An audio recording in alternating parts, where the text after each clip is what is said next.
आज आपण ऐकणार आहोत गुरुचरित्राचा 7वा अध्याय।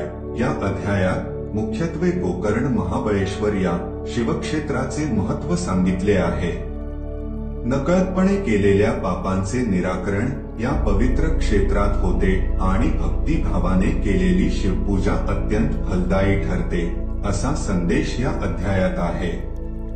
एकदा नामधारकांनी सिद्धांना शंकराचे एक अत्यंत पवित्र स्थान असलेल्या गोकर्ण महाबळेश्वर क्षेत्राचे महात्म्य विचारले। तेव्हा सिद्धांनी त्यांना इक्ष्वाकू वंशातील पराक्रमी राजा मित्रसह याची कथा सांगितली।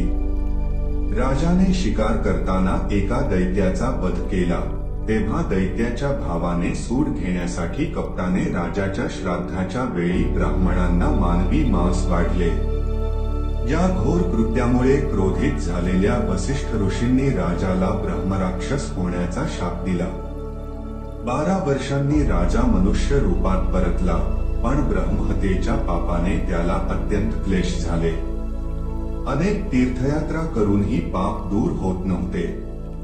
तेव्हा गौतम ऋषींनी त्याला गोकर्ण महाबळेश्वर क्षेत्राचे अद्भुत महत्त्व सांगितले, जिथे केवळ नकळतपणे पूजा करणाऱ्या एका चांडाळणीचाही उद्धार झाला होता।